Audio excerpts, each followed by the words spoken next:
안녕하세요. 오늘도 사연살롱을 찾아주셔서 감사합니다.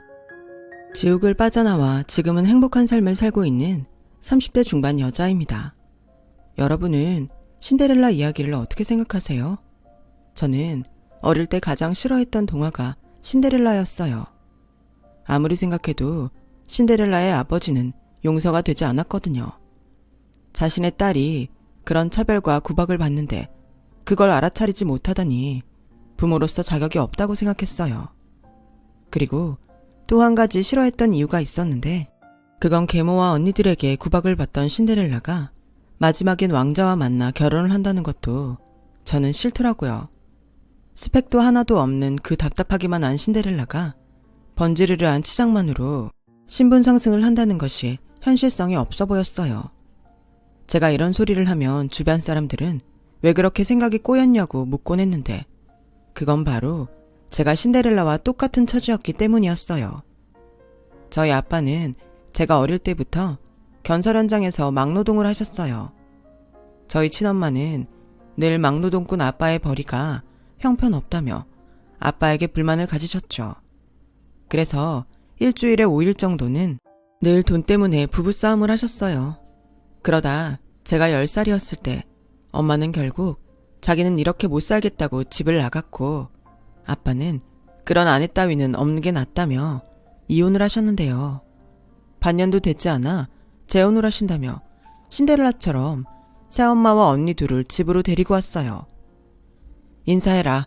오늘부터 우리랑 같이 살 새엄마와 언니들이다. 어머, 네가 영은이구나. 어쩜 이렇게 귀엽게 생겼니? 니들도 오늘부터 막내 동생 잘 챙겨라. 알았지? 그나저나 집이 아담하고 좋네요. 살림할 맛이 나겠어요. 새엄마는 그렇게 저보다 2살, 3살 나이가 많은 언니들 데리고 와서는 코웃음을 치며 아빠에게 잘 보이려 노력을 했어요. 하지만 새엄마가 데리고 온 언니들은 어린 제 눈에도 얼굴에 욕심과 심술이 가득해 보였는데요. 굴러온 돌이 박힌 돌 뺀다고 친딸인 저보다 아빠의 사랑을 더 받겠다며 둘이 갖은 아양을 부리는데 어린 저였지만 그 꼴이 참 보기 싫더라고요. 그리고 아빠는 어느 시기부터 큰 공사들이 많다며 지방에 내려가 일을 하셨어요. 그렇다 보니 저는 자연스럽게 새 엄마와 언니들과 있는 시간이 많아졌고 아빠가 집에 자주 없으니 그들은 금방 본색을 드러내면서 저는 억울하고 서러운 시간을 보내야 했어요. 새엄마는 아빠가 없는 동안 저를 대놓고 당신의 친딸과 차별했고 아빠에게는 매일같이 제가 자기를 새엄마라며 싫어하고 언니들을 괴롭히며 학교에서는 말썽만 피운다고 거짓말까지 했는데 아빠는 어이없게도 새엄마의 말을 고지고대로 믿더군요. 게다가 언니들은 그런 새엄마를 등에 업고 본격적으로 둘이 짜고 저를 괴롭히기 시작했는데 다른 건 다 참아도 언니들이 제 물건에 허락도 없이 손을 대는 건 도저히 참을 수 없었죠. 그건 내 필통 아니야? 왜 마음대로 내 물건 가져가? 그거 짝꿍이 생일 선물이라고 사준 거란 말이야. 당장 내놔. 생일 선물? 알게 뭐야. 오늘부터 내가 쓰면 내 거지? 도둑이냐? 왜 남의 물건에 탐을 내? 좋은 말로 할 때 내놔라. 뭐? 도둑? 이게 죽으려고. 야! 왜? 그럼 누가 겁날 줄 알아? 저는 그렇게 제 필통을 멋대로 가져간 둘째 언니와 몸싸움을 했어요. 그러자 첫째 언니가 새엄마에게 엄마, 영은이가 수빈이 물건 뺏고 때려. 빨리 와. 라며 이르기 시작했고 새엄마는 씩씩거리며 달려와서는 제 머리채만 잡으며 소리를 질렀는데요. 야, 너 지금 내 딸한테 무슨 짓이야 이게. 엄마도 없는 거 걷어먹여줬더니 고마운 줄도 모르고. 너 오늘 내 손에 혼나 볼래? 얼른 내 딸한테 사과해. 수빈아, 괜찮아? 저 조그만 지지배가 아주 성깔만 있어서. 왜 저한테만 그러세요? 언니가 먼저 제 필통 가져갔단 말이에요. 왜 저만 혼내는데요? 언니가 먼저 잘못했어요. 그럼 언니가 저한테 사과해야죠. 어머, 저 말하는 싸가지 좀 봐. 자매들끼리 물건 좀 나눴으면 어때서? 넌 무슨 애가 그렇게 인정머리가 없니? 저는 어린 나이에도 어이가 없었어요. 평상시 저를 딸로 생각하지도 않으면서 자매라는 말을 쉽게 하니 소름이 다 돋을 지경이었죠. 그래서 저는 무조건 필통을 내놓으라며 악을 썼고 급기야 필통을 들고 메롱하는 둘째 언니의 팔뚝을 물어버렸는데요. 새엄마는 무슨 자기 딸 팔이 잘리기라도 한 듯 아주 난리 부르스를 쳤어요. 그리고 아빠에게 연락해 기어코 지방에 있던 아빠를 집으로 오게 했는데 새엄마의 그 다음 행동이 아주 황당 그 자체였어요. 새엄마는 아빠가 오기 전에 자기가 방안을 더욱 난장판으로 만들기 시작했고 엉망이 된 방에서 고작 이빨 자국 난 게 다인 둘째 언니 팔에 붕대를 감았는데 아빠한테는 병원 응급실에 다녀왔다고 거짓말을 하자고 두 언니와 입을 맞추더라고요. 그리고는 아빠가 도착하자 울며 불며 저 때문에 살 수 없다며 마음에도 없는 이혼 얘기를 꺼내더군요. 아빠는 제가 아무리 아니라고 억울하다고 그렇게 말해도 제 말은 믿어주지 않았어요. 그리고 자기는 저 때문에 이혼할 수 없다며 다음날 바로 저를 평택에 있는 할머니 집으로 보냈어요. 저도 너무 억울하고 서러운 나머지 그때부터는 세상에서 아빠를 가장 미워하고 원망했죠. 내 부모가 나를 믿지 않고 버렸다는 생각에 저는 점점 삐뚤어져서 어긋나기 시작했어요. 하지만 다행히도 저를 맡아주신 할머니는 그런 저를 안타깝게 생각하셨고 제가 무슨 짓을 해도 다 당신 품에 품어주셨는데 제가 너무 속을 썩인 탓인지 할머니는 대장암으로 8년을 앓다가 돌아가시고 말았고 보호자가 없어진 저는 하는 수 없이 죽기보다 싫은 새엄마와 언니들이 있는 집으로 돌아오게 되었는데요. 아빠 일이 잘 풀려서인지 그동안 집도 좋은 집으로 이사를 했더군요. 그즈음 무슨 비결인지 마흔이 한참 넘은 새엄마가 임신을 했더군요. 새엄마는 뱃속에 아이를 들먹이며 저와는 못 산다며 아빠에게 또 이혼을 하자고 했어요. 한 번도 서러운데 두 번씩이나 같은 일을 당한다고 생각하니 저는 이 꼴 저 꼴 보기 싫어 그 길로 집을 나와버렸죠. 예상은 했지만 시간이 아무리 지나도 아빠는 저를 찾지 않았어요. 이미 기대도 하지 않았다고 생각했는데 막상 예상이 현실로 되니 저는 또 아빠에게 실망하게 되더라고요.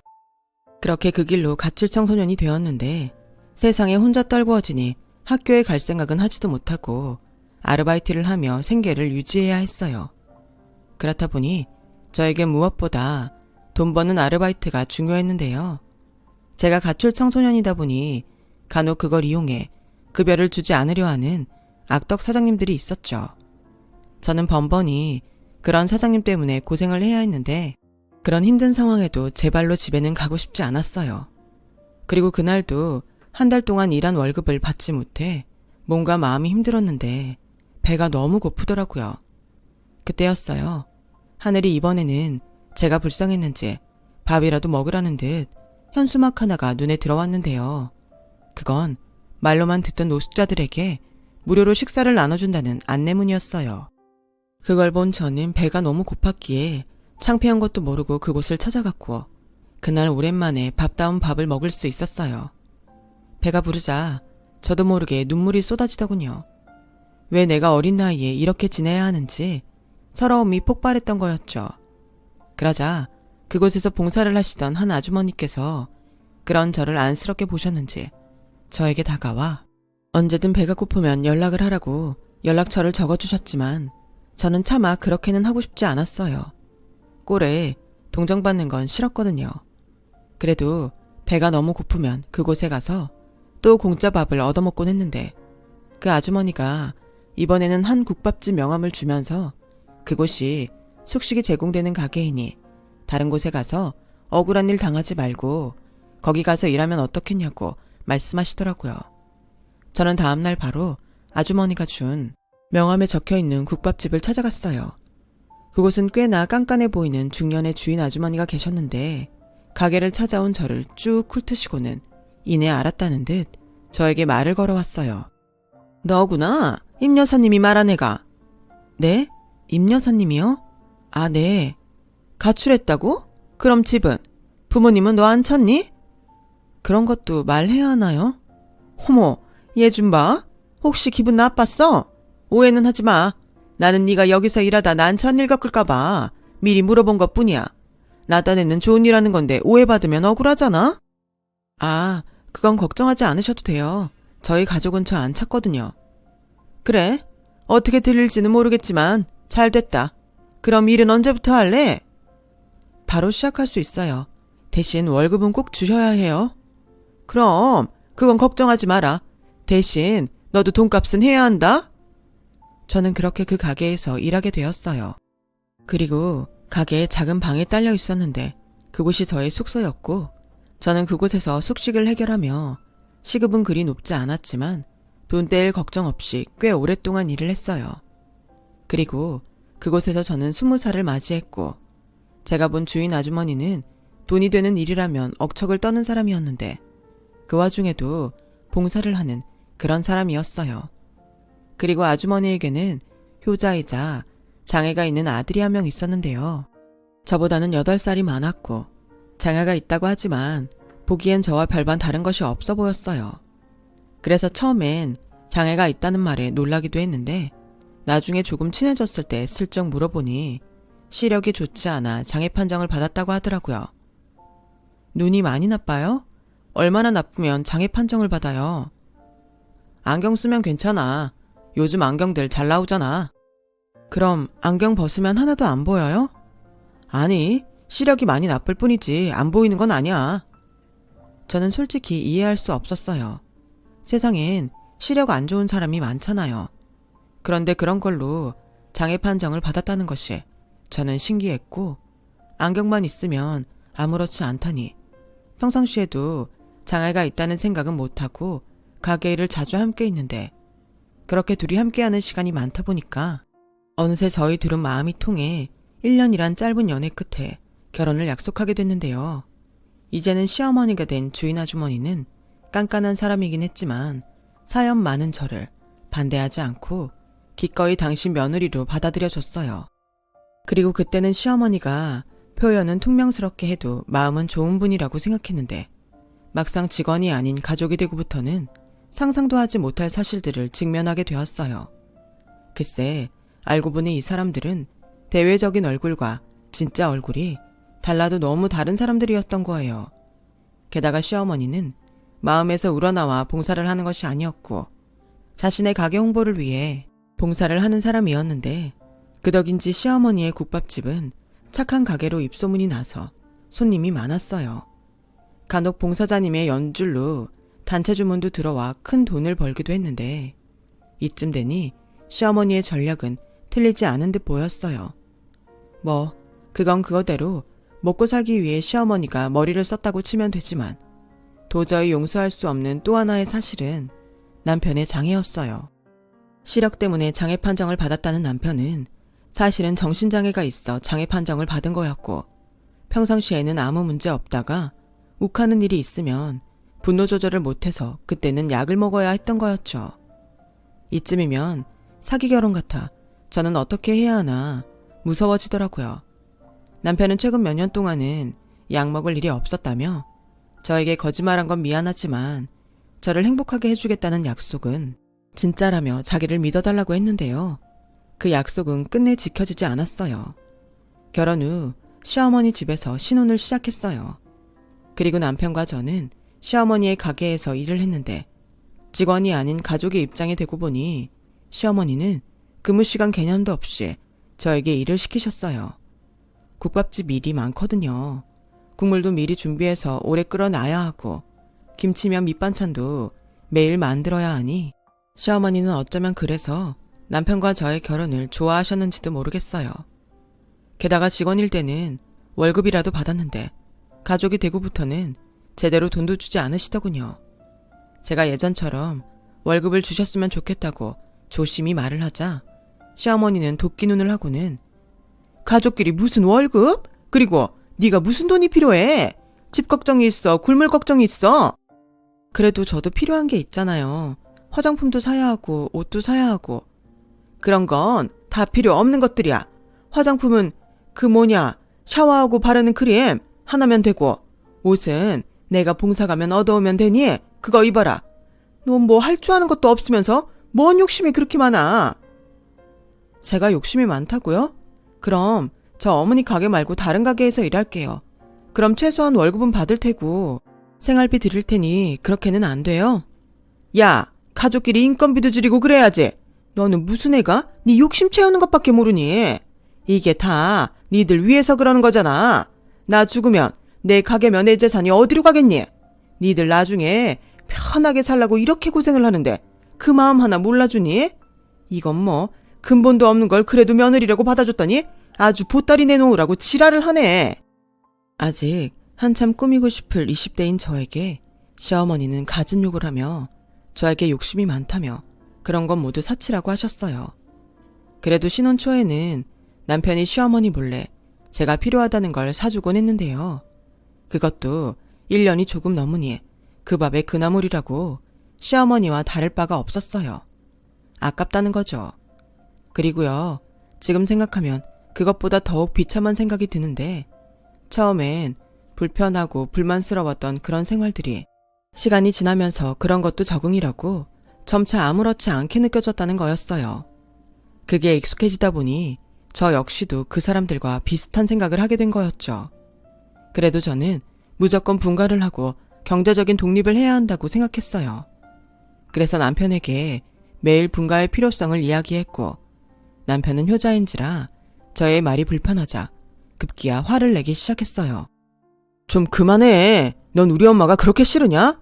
우리 엄마 가출한 너 받아준 사람이고 아무것도 없는 널 조건 없이 받아준 사람이야.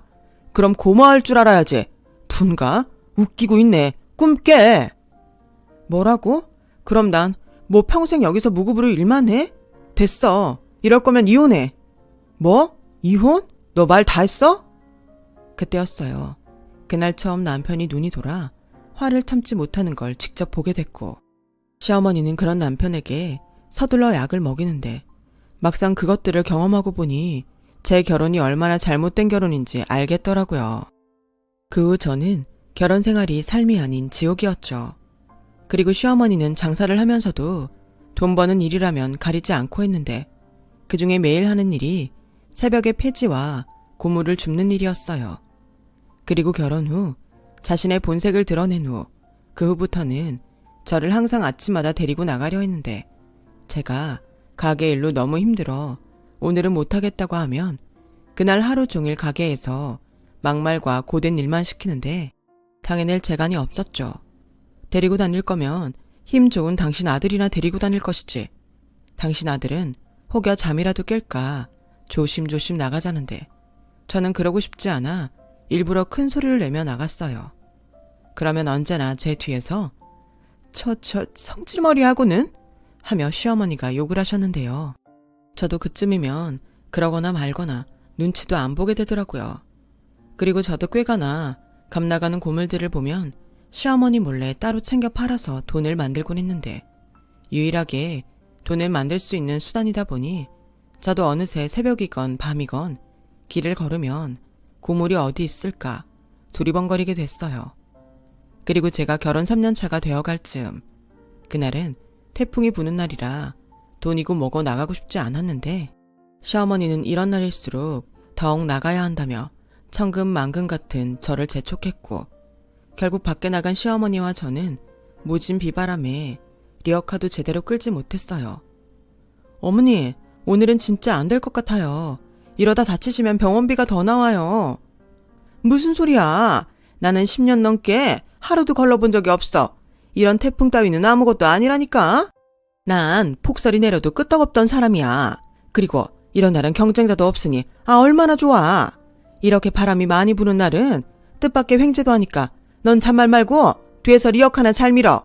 젊은 애가 피죽도 못 얻어먹은 애처럼 힘도 제대로 못 쓰냐. 그렇게 도저히 앞으로 나아가지 않는 리어카를 끌며 2시간을 넘게 동네를 돌아다녔어요. 그러자 어디서 비바람이 날아왔는지 찻길 넘어 딱 봐도 값이 꽤 나가게 생긴 고물이 바닥에 굴러다녔고 시어머니는 그 순간 자기 말이 맞지 않냐며 좋아서 그 고물을 주우러 찻길로 달려가셨는데요. 그 순간 저 멀리서 이삿짐 차량으로 보이는 큰 차가 달려오는 게 제 눈에 보였어요. 그 순간 저도 모르게 시어머니에게 차가 온다며 고래고래 소리를 지르면서 찻길로 뛰어들었고 아찔한 그 순간 정신을 잃고 말았는데 그 뒤엔 아무것도 기억이 나지 않았어요. 제가 차에 치였는지 아니면 바로 코앞에서 기절을 한 건지 아무런 의식이 없던 저는 눈을 떠보니 병원이었고 어머니가 호들갑을 떨며 제 앞에 서 있는데 그렇게 당하고도 무슨 마음인지 다행이다 라는 생각이 들었어요. 그런데요, 정신을 차리니 자꾸만 왼쪽 다리가 너무 아프더라고요. 남편에게 왼쪽 다리가 아프다고 의사 선생님을 불러달라고 하니 남편은 어이없다는 듯 웃으며 왼쪽 다리가 아프다고? 왼쪽은 다리가 없는데 어떻게 아파? 라며 제가 덮고 있던 이불을 들쳤는데 당연히 있어야 할 제 왼쪽 다리가 없었고 붕대만 층층 감겨진 왼쪽 허벅지만 보이더군요. 저는 제 모습에 놀라 비명을 지르며 혼자라고 말았죠. 제가 시어머니를 구하러 찻길로 뛰어가 시어머니 대신 그 이삿짐 차에 치인 거였어요. 심한 출혈과 다리 부상으로 다리를 절단하게 됐다는 말을 듣게 됐는데 남편의 말이 저를 더욱 비참하게 만들었어요. 이제 너도 장애가 생겼네. 나야 티가 안 나는 장애지만 넌 평생 절뚝거리며 걸을 테니 이를 어떡하냐? 그나저나 이거 네 꼴을 봐. 너무 웃기지 않아? 넌 이게 웃겨? 내가 어쩌다 이렇게 됐는데 이게 웃기냐고. 적어도 네가 내 남편이면 이걸 보고 웃을 게 아니라 슬퍼해야 맞아. 이 정신병자야. 뭐? 너 말 다 했어? 그래, 다 했다. 책임져. 책임지라고. 이게 다 욕심 많은 니네 엄마 구하려다 이렇게 됐잖아. 그니까 내가 이렇게 만든 것도 아닌데 왜 나한테 지랄이야. 따질 거면 우리 엄마한테 따져. 언제는 그런 효자가 없다더니 이제는 엄마 탓을 하냐? 시끄러. 너 여기 사람 많다고 그거 믿고 까부나 본데 너 집에는 안 갈 거야? 뒷감당 되겠냐고. 남편은 또다시 끓어오르는 분노에 소리를 빽 지르고 난동을 피우기 시작했고 그러자 병원에서 간호사가 뛰어와 남편을 끌고 갔어요. 남편 말대로 이젠 몸도 성하지 않으니 제 남은 미래가 캄캄하더라고요. 그리고 시어머니는 약간의 뼈에 금이가 팔에 깁스를 하게 됐는데 그 와중에도 장사는 해야 한다며 또 억척을 떨었어요. 제가 병원에서 장애 판정을 받자 발빠르게 장애 등록까지 마쳤는데요. 황당하게도 제가 퇴원을 하자 자기는 팔이 시원치 않으니 저에게 가게에 나와서 일을 도우라고 했어요. 그 순간 분노장애는 남편이 아닌 제가 있는 듯 시어머니에게 지금 제정신이냐며 걸을 수가 없는데 무슨 일을 돕냐고 미친 사람처럼 악을 질렀고 시어머니는 그런 제 모습에 당황했는지 그 뒤로 며칠간은 아무 말도 하지 않더군요. 그러다 한 달이 넘어가자 마치 저를 생각하는 듯 의족을 만들면 아무도 모를 거라며 저를 달래기 시작했어요. 하지만 제가 그 속을 모를까요? 의족을 하고 예전처럼 걷게 되면 가게 나와 일 시키려고 그런다는 걸 모르지 않던 저였어요. 하지만 아무런 힘도 없는 저는 거의 끌려가다시피 의족을 마쳤고 시어머니는 또 마음에도 없는 가식을 떨며 저에게 재활을 하라고 부추겼는데 어느새 주변에서는 시어머니가 저렇게 애를 쓰는데 며느리가 도통 말을 듣지 않는다며 시어머니가 불쌍하다는 말을 하고 있더라고요.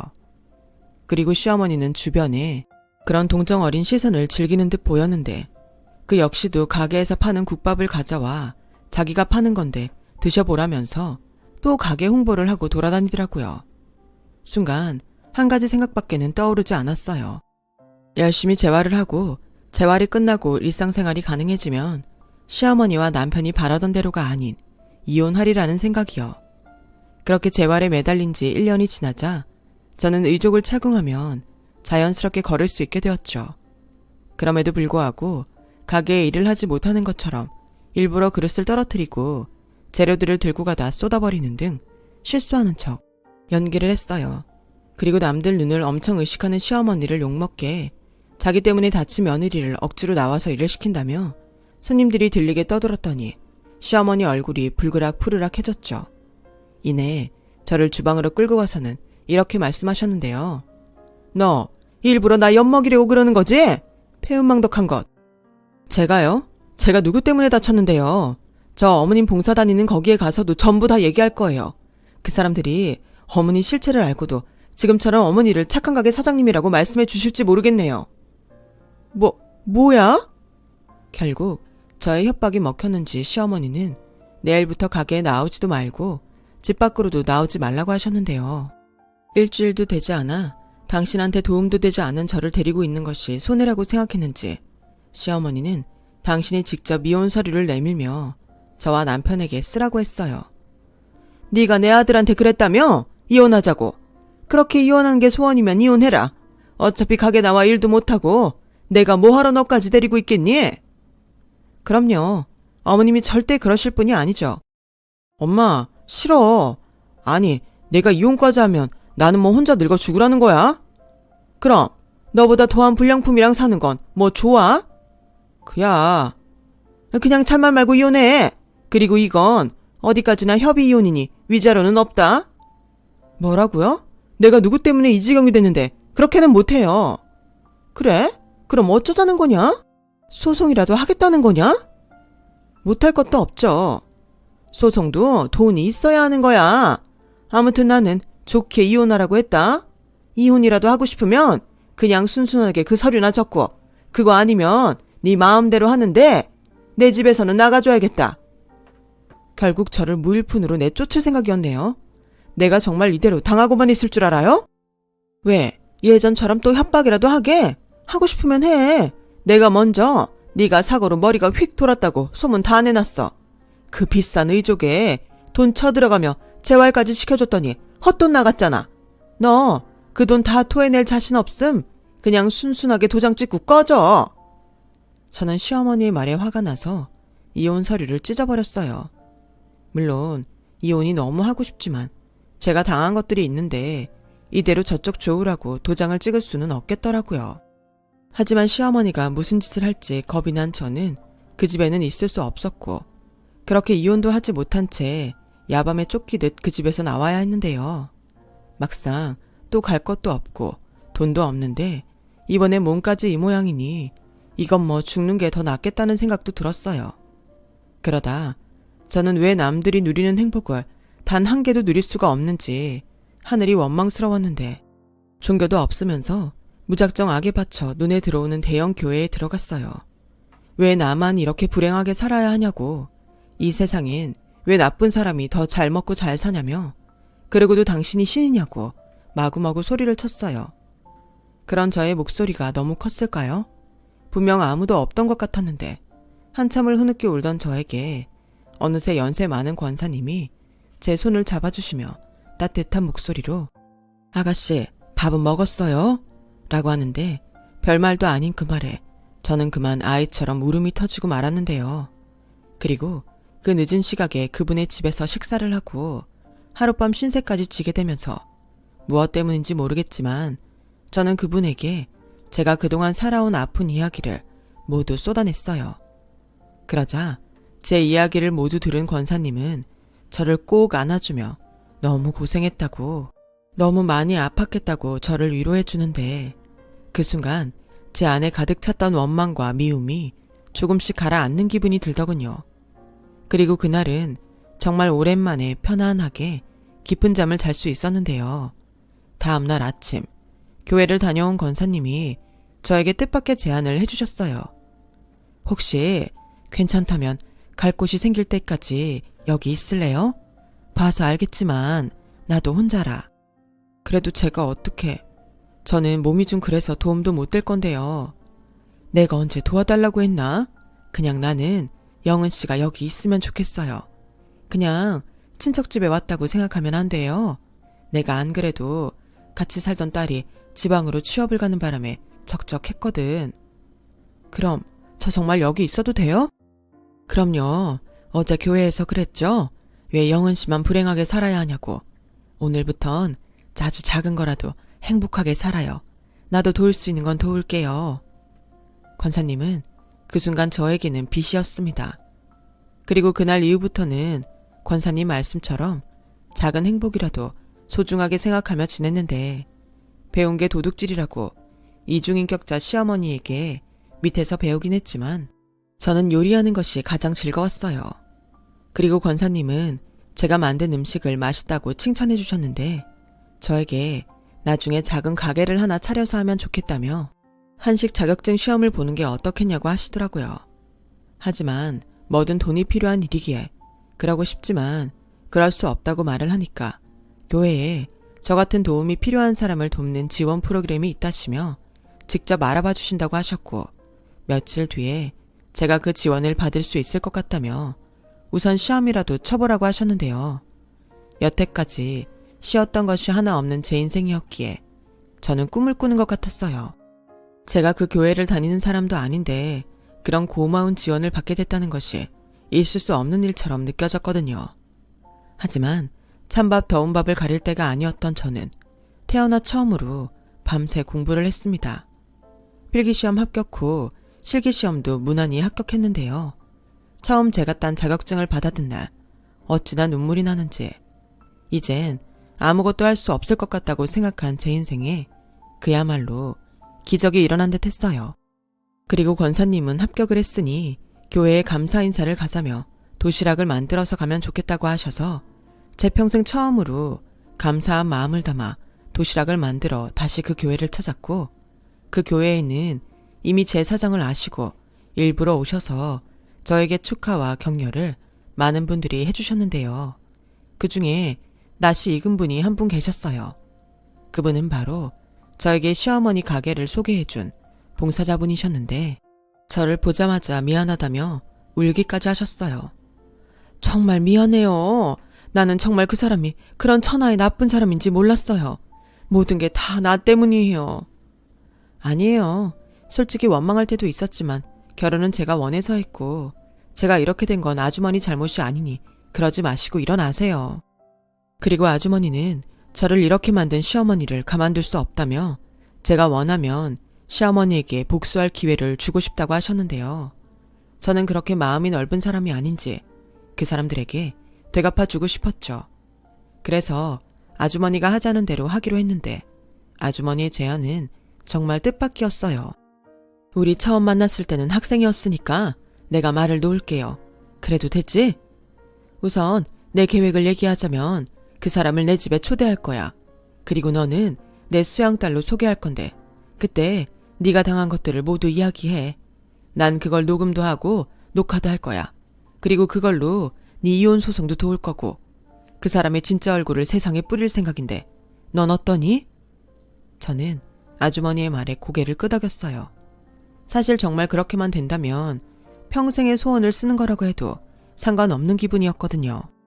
그래서 아주머니가 말씀한 날 아주머니 댁에 갔고 저는 처음으로 대저택을 구경할 수 있었는데요. 제가 도착해서 예쁜 옷과 화장을 하고 준비해 주신 휠체어를 탔는데 그때 밖에서 익숙한 목소리가 들려왔어요. 임 여사님, 그동안 안녕하셨어요? 오늘은 무슨 일로 저를 집에까지 다 초대를 해주셨는지 정말 감개무량하네요. 무슨 그렇게까지요. 오늘은 제가 부탁이 있어서 이렇게 바쁘신 거 알지만 사장님을 집으로 오시라 했습니다. 바쁘긴요? 아닙니다. 무슨 부탁이신지. 근데 듣자 하니 며느님이 집을 나가셨다고요? 아휴, 네. 저의 며느리가 크게 다치고 마음의 병이 심했거든요. 어떻게든 제가 끼고 딸처럼 품었어야 했는데 결국 집을 나가고 말았네요. 성하지도 않은 몸으로 지금쯤 어디서 무얼 하고 있을지 그것만 생각하면 가슴이 미어지는 게 속이 다 타들어가는 것 같아요. 아, 죄송합니다. 며느리 얘기만 나오면 제가 눈물이 나와서. 그러셨군요. 사장님 마음고생이 많으셨네요. 좋은 일 많이 하시니 분명 며느님도 사장님 마음 알고 돌아올 거예요. 그럼 제가 죽어도 여한이 없죠. 그나저나 부탁하실 일은 뭘까요? 아, 사실은요. 저한테 수양딸이 한 명 있어요. 몸이 조금 불편한 아이인데 제가 데리고 봉사를 좀 다니고 싶어서요. 그래서 미리 얼굴 좀 익히고 제가 바쁠 땐 저희 아이 좀 챙겨주십사 부탁드리려고요. 괜찮을까요? 아, 그래요? 수양따님이라니 제가 정말 잘 보여야겠네요. 저도 장애가 있는 아이 엄마라 그 마음이 뭔지 압니다. 그렇게 말씀해 주실 줄 알았습니다. 그럼 잠시만 기다리실래요? 제 딸아이 한번 보고 가세요. 제가 나오라고 할게요. 아주머니는 그렇게 거실에서 말씀을 하고 제가 있는 방으로 들어오셨어요. 그리고 같이 나가면 또 안면 몰수하고 연기를 할 수 있으니 저 먼저 나가보라고 하셨는데 제가 탄 휠체어에는 초소형 카메라가 달려 있었어요. 그리고 이윽고 저는 문을 열고 거실로 나갔고 고개를 두리번거리며 집안을 구경하던 시어머니는 얼굴 가득 가식적인 미소를 띠며 저를 쳐다봤는데 저를 알아보고는 얼굴이 싹 굳어졌고 복화술을 하는 것처럼 조용히 다가왔는데요. 네가 왜 여기서 나와? 그리고 임 여사님은? 엄마는 좀 이따 나오신다고 저더러 먼저 나가라고 하셨어요. 엄마라고? 그럼 네가 이 집 수양딸이라는 거니? 말도 안 돼. 너 도대체 무슨 짓을 한 거야? 그리고 설마 허튼 소리 한 건 아니겠지? 무슨 소리요? 어머님이 실제로는 욕심만 많은 가짜 봉사자라는 말이요? 아니면 저를 여태 돈 한 푼 없이 부려먹다 자기 때문에 이 지경이 됐는데 하자품이라면 나가라고 했다는 말이요? 쉿, 조용히 해. 그래, 뭐 어찌됐든 알겠다. 내가 미안해. 내가 진짜 죽을 죄를 졌어. 그러니 제발 임 여사님한테는 아무 소리 하지 마라. 설마 벌써 한 거 아니지? 그래도 가출 청소년이었던 너를 거둔 건 사실이잖아. 그렇죠.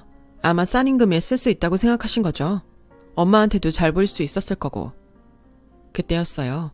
방에서 아주머니가 나오셨고 제가 또 알지 못하는 이야기를 하기 시작했는데 시어머니는 마치 무슨 귀신의 집에 온 듯 온몸을 부들부들 떠셨어요. 그런 거였군요. 전 그것도 모르고 이 아이 데리고 있어주면 다달이 숙식 제공 받는 값을 드리겠다고 했으니 이래저래 이득을 많이 보셨네요. 아니 임 여사님, 그건 오해입니다. 약속대로 숙식 제공했고 월급도 줬어요. 줬죠. 숙식 제공받은 값을 뺀 돈이요. 저 얘기 다 들었어요. 그리고 사장님이 봉사자들 사이에 퍼뜨린 영은이에 대한 거짓말도 이미 다 알고 있어요. 이제 그만 저희 딸한테 사과하시죠. 이혼 소송도 곧 진행될 겁니다. 그동안 안 주신 임금, 위자료 준비하셔야 할 거예요. 아니, 도대체 제가 뭔데 이렇게까지 하십니까? 수양딸이라지만 남이잖아요. 아니지, 임 여사님이 저희 며느리 엄마면 저와는 사돈지간인데. 사돈이요? 그쪽 구한다고 몸이 저렇게 됐는데 내쫓아놓고 이제 와서 사돈이요? 그러고도 당신이 사람입니까? 저는 억울합니다. 아니에요. 지금 여사님께서도 제한테 속고 계신 거예요. 근본도 없는 아이 말을 다 믿으십니까? 이미 이 집에서 당신이 우리 아이를 본 순간 했던 말들이 모두 녹화됐어요. 발뺌해도 소용없단 말입니다. 그리고 저희 딸 아이 사고 났던 도로 CCTV도 제가 다 확보했어요. 벌써 그쪽 사람한테 합의금까지 다 챙기셨더군요. 아니, 그걸 다 어떻게? 저요, 돈 많고 당신 같은 사람 제일 증오합니다. 그랬던 제가 저 아이를 당신한테로 보냈다고 생각하면 아주 참을 수가 없어요. 당신, 내가 이걸로 어디까지 할 수 있는지 단단히 각오해요. 아까 말했지만 난 시간도 많고 돈도 많으니까. 여사님, 아니 며느라, 제발 나 좀 살려다오. 그래도 너랑 나 아직은 가족이잖니? 내가 죽을 죄를 지었다. 합의금 받은 거 다 줄게, 응? 됐어요. 당신 같은 사람은 천벌받아야 해요. 내가 잃은 두 다리가 돌아올 수 없는 것처럼 당신이 지은 죄도 돌이킬 수 없으니까. 그 뒤 시어머니는 잘못했다고 빌고 또 빌었어요. 하지만 비참한 꼴로 쫓겨났고 저는 아주머니의 도움으로 이혼 소송에서 승소까지 하게 됐는데요. 시어머니와 남편에게 그간 받지 못했던 임금과 정신장애를 시각장애로 속여 결혼한 위자료까지 받게 됐어요. 결국 시어머니는 정체가 드러나 장사도 못하게 되었죠. 그 가게를 팔아 저에게 돈을 갖다 바치게 됐는데 어찌나 속이 후련하던지 그제야 제 인생에 조금은 보상받는 기분이었어요. 그리고 그 받았던 위자료를 가지고 저는 작은 식당을 하나 차렸어요. 받은 은혜를 저 역시 세상에 갚아야 한다는 생각에 10년이 지난 지금도 권사님과 아주머니를 따라 밥봉사를 다니고 있어요. 그리고 얼마 전 노숙자에게 무료 급식 봉사를 가게 됐는데 그곳에서 평생 보고 싶지 않았던 아빠를 보게 되었어요. 행색을 보아 힘들게 사는 것 같아 보였는데 이 역시도 인과응보가 아닐까 생각하며 저는 차마 앞에 나서지 않았어요. 아빠도 저를 못 보신 것 같았고요. 처음엔 아는 척을 하지 않아 마음속에 죄책감이 들기도 했지만 이제와 부녀의 정을 나누기엔 저도 아빠도 몸과 마음이 많이 다쳤죠. 제 마음속의 미움이 완전히 사라지지 않아서 먼 훗날 후회가 될지언정 지금은 아빠를 용서할 수가 없네요. 누군가 미움도 사랑이라고 하던데 아직 저는 잘 모르겠어요. 하지만 한 가지 배운 것이 있다면 절망 속에도 희망이 있고 가진 것이 없어도 나눌 수 있는 것들이 많다는 것인데요. 제 힘으로 음식을 만들어 장사를 하는 것도 보람 있지만 요즘은 제가 누군가를 도울 수 있다는 것에 큰 감사함을 느끼고 살아요. 그리고 예전에 저의 복수를 도왔던 아주머니에게 그렇게까지 저를 도와준 이유를 물어본 적이 있었는데 아주머니의 대답은 네가 희망을 잃지 않고 살았으면 좋겠다고 생각했어. 나 역시도 절망 속에서 누군가의 도움으로 위기를 극복했거든. 너도 언젠가 그런 누군가를 도울 수 있었으면 좋겠어. 그리고 그냥 해본 말이 아니라 나는 그때부터 정말로 너를 내 딸이라고 생각한단다. 그러니 너도 날 엄마라 생각하고 의지했으면 좋겠어. 하시더라고요. 그 대답은 시간이 흐른 지금도 저를 살게 하는 희망이 되었답니다. 봉사라는 것이 남에게 베풀기만 하는 일이라고 생각했는데 막상 해보니 얻어가는 것이 아주 많아요. 그리고 제가 장애가 있다 보니 저를 보며 희망을 얻어가시는 분들도 계신데요. 그런 분들을 볼 때면 저도 제법 제 인생을 잘 살아가고 있는 것 같아 제 자신이 대견스러워집니다. 이제는 알 것 같아요. 절망의 끝자락에 희망이 저를 기다리고 있었음을요. 지금까지 저의 이야기 들어주셔서 대단히 감사합니다. 누군가에게 저의 이야기가 희망이 될 수 있었으면 좋겠어요. 언제나 건강하고 행복하세요. 감사합니다. 여러분, 사연 댓글에 응원과 현명한 조언 부탁드려요. 좋아요와 구독은 저에게 큰 힘이 됩니다. 오늘도 좋은 일 가득하세요.